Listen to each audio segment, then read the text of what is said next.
So how would you explain the process and what Oasis does to someone who has absolutely zero idea about tokenization? So you want to look at tokenization as a way to own a piece of a property rather than owning the whole thing, you know? So essentially how we operate is we partner with developers who are developing these properties. We secure a few of their units and then bring them access to our marketplace. The actual tokenization part, the technology part is all happening behind the scenes. But as an investor, all it means is that instead of having to, let's say the property's $500,000, instead of having to come up with that level of money or typically, a huge deposit for that property, if you have $10,000, $20,000, you can just then own a percentage of that property. You own it through the tokens. So you own a percentage of those tokens, and then that's how you interact with the actual property. So if you wanted to sell your tokens, there's a marketplace where you can sell them. So it just makes it a lot more flexible, a lot more accessible, and then we can add additional benefits to it. So instead of just getting the rental income from that property, you can get access rights to that property. You get voting rights. If, let's say, you wanted to vote to sell the property, like your ownership is actually valuable. It's an actual asset that you then possess. You can pass down, you can build your portfolio. Like, we just wanted to make it really easy for anyone just to sign up to a platform the same way you would sign up to, let's say, Vanguard to invest in stocks, but now you can invest in properties. Oh, okay. Got it. Wow, that is interesting.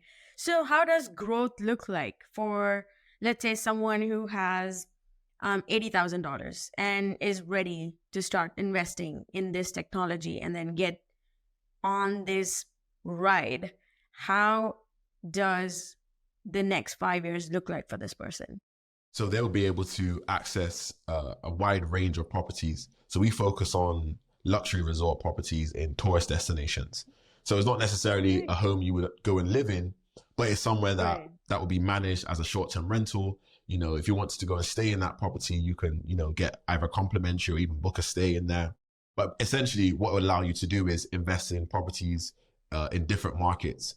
So instead of having to, typically what would happen is someone who has, say, 80,000, they would have to focus on their local geographic. So they'll go to their local agency, speak to them, say, hey, this is my budget, what can I invest in? What can I buy?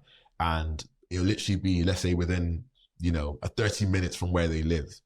But where are all the best opportunities? It's not always going to be exactly where you live, right? So, and you can only invest, let's say, for that level of budget, you can only really buy one property. But now you can invest and diversify into multiple properties, from all over the world. So you get access to the capital appreciation of these properties over the years. You get access to the rental income that it generates, and you get access to stay in these properties that you own. So yeah, you just have a nice, much more safer portfolio that you can invest in. That is interesting. Oh, wow. It's like, I don't have the money to buy a house, but I can still buy a part of a luxury resort. Exactly. That's cool. Exactly. That is so cool. And the technology part of it, again, the STEM girl in me wants to know more about that technology. So how does it all work in the background? So we all use, Or behind the scenes? so because it's on the blockchain, it all uses smart contracts. So there isn't any, although you're using our platform, there isn't any middleman between you and that property. You're investing directly within the company that owns that property. So we run it through pre-sales. So we literally make it available that anyone can invest, and we then crowdfund that investment.